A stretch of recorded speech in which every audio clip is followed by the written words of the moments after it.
नमस्कार दोस्तों, आप सभी का स्वागत है रिजल्ट आप तक यूट्यूब चैनल में। दोस्तों आज मैं आपके लिए लाया हूं जीव विज्ञान के 25 इंपॉर्टेंट क्वेश्चंस। चाहे आप जिस भी परीक्षा की तैयारी कर रहे हैं, यह वीडियो आपके लिए काफ़ी ज़्यादा इंपॉर्टेंट होने वाला है, इसलिए आप वीडियो को कंप्लीट देखिए। तो चलिए देखिए, हम लोग का जो पहला प्रश्न है वो हम लोग का प्रश्न है कि हीमोग्लोबिन में निम्नलिखित में से कौन सी धातु मौजूद होती है। मतलब कि 4 ऑप्शन में से कोई एक होगा इसका प्रश्न का आंसर। तो इस प्रश्न का सही आंसर होगा ऑप्शन ए यानी कि लोहा। क्या हो जाएगा? इस प्रश्न का सही आंसर होगा लोहा। यानी कि जो हीमोग्लोबिन में जो मौजूद होने वाला धातु है वो कौन सा है, तो लोहा होगा इस प्रश्न का आंसर। देखते हैं अब हम लोग की नेक्स्ट क्वेश्चन हम लोग का क्या है। तो देखिए हम लोग का जो नेक्स्ट क्वेश्चन है वो क्वेश्चन है कि मांसपेशी को हड्डी से जोड़ने वाले उत्तक को क्या कहते हैं। यानी कि जो हम लोग जो हमारा जो मांसपेशी है उसे हड्डी से जो जोड़ने का काम करता है वो किस उत्तक के द्वारा होता है। तो इस प्रश्न का सही आंसर होगा ऑप्शन सी यानी कि टेंडन। क्या हो जाएगा? टेंडन हो जाएगा इस प्रश्न का सही आंसर। चलिए देखते हैं नेक्स्ट क्वेश्चन। तो देखिए हम लोग का जो नेक्स्ट क्वेश्चन है वो हम लोग का है कि मकड़ियों में कितनी जोड़ी आंखें होती है ना। मकड़ियों में कितनी जोड़ी आंखें पाई जाती है। तो इस प्रश्न का सही आंसर होगा ऑप्शन सी यानी कि 4 जोड़ी। मकड़ियों में कितनी जोड़ी आंखें पाई जाती है, तो 4 जोड़ी आंखें पाई जाती है। ये तो आपको जोड़ी के बात किया, यानी कि जोड़ा में मिलेगा वो वाला। यदि आपको संख्या में पूछता तो इसका हो जाता ऑप्शन डी यानी कि 8। यदि आपको जोड़ा में पूछा तो 4 जोड़ा और संख्या में पूछता तो 8 होता। उम्मीद करते कि समझ में आ गया होगा।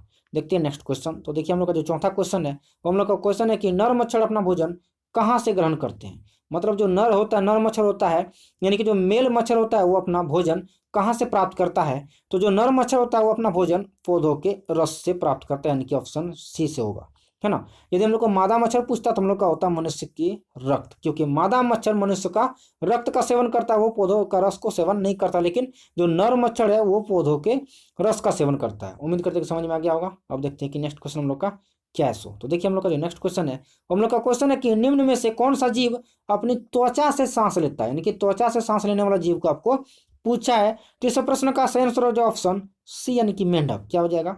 ऑप्शन सी यानी कि मेंढक हो जाएगा इस प्रश्न का आंसर। उम्मीद करते हैं कि समझ में आ गया होगा। अब देखते हैं कि नेक्स्ट क्वेश्चन हम लोग का क्या है। तो देखिए हम लोग का जो नेक्स्ट क्वेश्चन है वो है कि पीछे की ओर उड़ने वाला एकमात्र पक्षी कौन सा है। यानी कि पीछे की ओर उड़ने वाला आपको पक्षी पूछा है, जो कि इस प्रश्न का आंसर होगा हमिंग बर्ड यानी कि ऑप्शन सी। क्या हो जाएगा? ऑप्शन सी हो जाएगा इस प्रश्न का सही आंसर। उम्मीद करते कि समझ में आ गया होगा। देखते हैं हम लोग नेक्स्ट क्वेश्चन। तो देखिए हम लोग का जो नेक्स्ट क्वेश्चन है वो हम लोग का क्वेश्चन है कि विटामिन सी का सबसे उत्तम स्रोत क्या है। सेब, अमरूद, दूध या फिर आंवला। तो इस प्रश्न का सही आंसर होगा आंवला, यानी कि ऑप्शन डी होगा। आंवला जो है वो विटामिन सी का सबसे उत्तम स्रोत माना जाता है। देखते हैं हम लोग नेक्स्ट क्वेश्चन, जो कि 8वां प्रश्न हम लोग का है। वो प्रश्न है हम लोग का है कि निम्नलिखित में से कौन सा विटामिन कैल्शियम के अवशोषण में सहायक है ना। कैल्शियम के अवशोषण में, यानी कि कैल्शियम को एब्जॉर्ब करने वाला कौन सा विटामिन है। इस प्रश्न का आंसर होगा ऑप्शन डी यानी कि विटामिन डी। कौन सा है? विटामिन डी जो है वो क्या है, तो कैल्शियम को एब्जॉर्ब करने वाला विटामिन कहलाता है, यानी कि कैल्शियम को अवशोषित करने वाला, जो कि कैल्शियम को अवशोषित करता है। उम्मीद करते कि समझ में आया होगा। चलिए देखिए नेक्स्ट क्वेश्चन, यानी कि 9वां प्रश्न हम लोग का है कि दूध का धवल रंग निम्नलिखित में से किसकी उपस्थिति के कारण है। यानी कि जो दूध का धवल रंग यानी कि सफेद, धवल का यानी कि सफेद का बात किया है। तो जो दूध का जो सफेद रंग होता है, देखिए ध्यान दीजिए, एक होता है दूध का सफेद रंग और एक होता है पीला रंग। यानी कि दूध सफेद दिखता है और दूसरा है कि पीला, थोड़ा पीला पीला टाइप का लगता है। तो जब आपको सफेद का बात करेगा तो होगा केसिन। क्या होगा? केसिन। लेकिन यदि आपको पीला वाला, चलिए मैं आपको बता रहा हूँ कि इसका नेक्स्ट क्वेश्चन पीला वाला ही है ना। यदि आपको धवल रंग का पूछेगा तो ऑप्शन होगा डी यानी कि केसिन। अब देखिए इसका जो नेक्स्ट क्वेश्चन हम लोग को पीला वाला का लेकर के बताया गया है, जो कि गाय के दूध का रंग किसकी मौजूदगी के कारण थोड़ा पीला होता है। किसका बात किया? पीला का है, यानी कि येलो का। इससे पहले हम लोग देखे थे सफेद यानी कि व्हाइट वाला। तो जब हम लोग को सफेद वाला बोलता तो केसिन होता है, लेकिन हम लोग को इसमें क्या बोला गया? पीला, यानी कि येलो का तो होता कैरोटीन। जब हम लोग को येलो का बोलेगा तो कैरोटीन मानेंगे, यानी कि ऑप्शन ए होगा इस प्रश्न का आंसर। लेकिन यदि सफेद होता तो इसका होता केसिन। उम्मीद करते हैं कि समझ में आया होगा। अब देखते हैं कि नेक्स्ट क्वेश्चन, जो कि हम लोग का नेक्स्ट क्वेश्चन है कि रक्त समूह का आविष्कारक कौन है। रक्त समूह का आविष्कारक कौन है? तो इस प्रश्न का सही आंसर होगा कार्ल लैंडस्टीनर, यानी कि ऑप्शन डी होगा इस प्रश्न का सही आंसर। क्या हो जाएगा? कार्ल लैंडस्टीनर, जो कि रक्त समूह के आविष्कारक माना जाता है। अब देखते हैं कि नेक्स्ट क्वेश्चन, जो कि हम लोग का नेक्स्ट क्वेश्चन है कि आर एच कारक ने अपना यह नाम किस जानवर से लिया है। जो हम लोग का है ना, आर एच RH यानी कि RH फैक्टर या तो RH कारक। तो इसमें से हम लोग का RH का बात किया, ये RH हम लोग का कहाँ से लिया गया, किस नाम से लिया गया है, तो ये एक बंदर के प्रजाति के नाम से लिया गया है जिसे कहा जाता है रिसस बंदर, यानी किससे लिया गया, बंदर से, है ना, रिसस बंदर, इसीलिए बंदर से लिया गया है। तो इस प्रश्न का सही आंसर हो जाएगा ऑप्शन सी। अब देखते हैं कि नेक्स्ट क्वेश्चन, जो कि नेक्स्ट क्वेश्चन हम लोग का है कि निम्नलिखित में से किस विटामिन में नाइट्रोजन होती है। तो इस प्रश्न का सही आंसर हो जाएगा ऑप्शन ए, यानी कि विटामिन बी। क्या हो जाएगा, विटामिन बी इस प्रश्न का सही आंसर हो जाएगा। देखिए कि नेक्स्ट क्वेश्चन हम लोग का क्या है। तो नेक्स्ट क्वेश्चन है कि यूरिया का निर्माण कहाँ होता है, यूरिया का निर्माण कहाँ होता है। तो आपको 4 ऑप्शन में से बताना है कि कौन सा इसका सही होगा। तो इस प्रश्न का सही आंसर हो जाएगा ऑप्शन ए, यानी कि यकृत, जिसे लिवर भी कहा जाता है, इंग्लिश से लिवर, हिंदी से यकृत कहा जाता है। अब देखते हैं कि नेक्स्ट क्वेश्चन, जो कि हम लोग का 15वां क्वेश्चन होगा, हम लोग का क्वेश्चन है कि शरीर का कौन सा अंग खून के शुद्धिकरण से संबंधित है, यानी कि खून को हमारा जो शुद्ध करता है, प्यूरिफाई करता है, उस वो कौन करता है। तो इसका हो जाएगा गुर्दा, जिसे कि किडनी भी कहा जाता है। क्या कहा जाता है, किडनी, है ना। अब देखिए हम लोग का जो नेक्स्ट क्वेश्चन है, हम लोग का क्वेश्चन है कि मनुष्य के शरीर में पसलियों के कितने जोड़े होते हैं। फिर आपको जोड़ा वाला बात आ गया। तो इस प्रश्न का आंसर हो जाएगा ऑप्शन ए, यानी कि 12 जोड़े। यदि आपको जोड़ा में पूछेगा तो आपको बताना है कि 12 जोड़ा, लेकिन यही आपको संख्या में पूछता तो आपको क्या बताना होता, 24, है ना। संख्या में पूछता तो 24, लेकिन आपको जोड़ा में पूछा तो इस प्रश्न का आंसर हो जाएगा ऑप्शन ए, यानी कि 12 जोड़ा।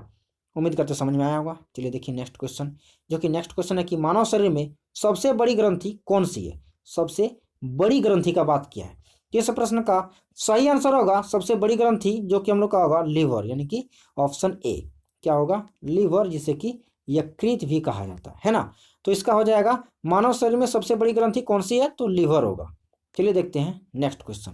तो देखिए हम लोग का जो नेक्स्ट क्वेश्चन, इनके 18वां जो क्वेश्चन है वो है कि मानव शरीर का एकमात्र अंग जो पुनः विकसित या फिर पुनः सृजित हो सकता है, यानी कि जो फिर से बनाया जा सकता है, जो जिसका फिर से निर्माण हो सकता है, तो वो कौन सा अंग होगा। तो इस प्रश्न का सही आंसर होगा ऑप्शन बी, यानी कि जिगर, है ना, जिगर।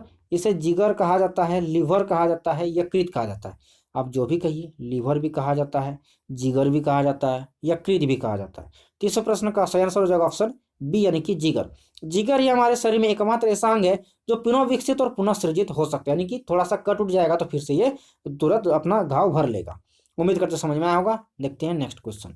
तो देखिए हम लोग का जो नेक्स्ट क्वेश्चन यानी 19वां क्वेश्चन है, हम लोग का क्वेश्चन है कि मेनिंजाइटिस रोग किसको प्रभावित करता है।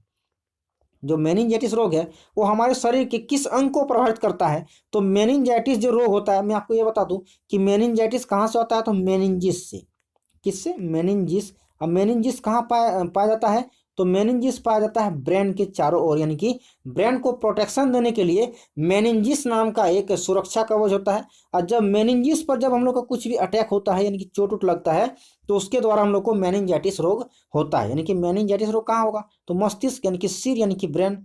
इस प्रश्न का सही आंसर ऑप्शन सी, यानी कि मस्तिष्क। क्योंकि मेनिंजिस यानी कि जो हमारे जो ब्रेन के जो प्रोटेक्शन जो दिलाने का काम करता है, जब उस पर चोट लगता है तो मेनिंजाइटिस रोग हमें होने लगता है। तो क्या हो जाएगा, उसका ऑप्शन सी हो जाएगा, मस्तिष्क। देखते हैं कि नेक्स्ट क्वेश्चन, ब्लड कैंसर को आमतौर पर किस नाम से जाना जाता है। क्या पूछा है कि ब्लड, ब्लड यानी कि खून, है ना, मेरा मतलब कि खून में जो कैंसर होता है उसे किस नाम से जाना जाता है। तो ब्लड कैंसर को आमतौर पर ल्यूकेमिया से जाना जाता है, यानी कि ब्लड कैंसर को क्या कहा जाता है, ल्यूकेमिया, यानी कि ऑप्शन सी हो जाएगा इस प्रश्न का सही आंसर। अब देखते हैं कि नेक्स्ट क्वेश्चन, जो कि हम लोग का नेक्स्ट क्वेश्चन है कि शरीर के अंदर लोह की कमी से उत्पन्न होने वाला रोग है। लोह की कमी यानी कि लोहा, जिसे Fe भी कहा जाता है, आयरन भी कहा जाता है। तो जब हमारे शरीर में जब आयरन की कमी हो जाएगा तो उससे उत्पन्न कौन सा रोग होगा, तो जब लोहा की जब कमी हो जाएगा तो हमारे शरीर में रक्तहीनता, यानी कि रक्त की कमी हो जाएगा, यानी कि खून की कमी हो जाएगा। तो इस प्रश्न का सही आंसर क्या हो गया, ऑप्शन बी। उम्मीद करते कि समझ में आया होगा।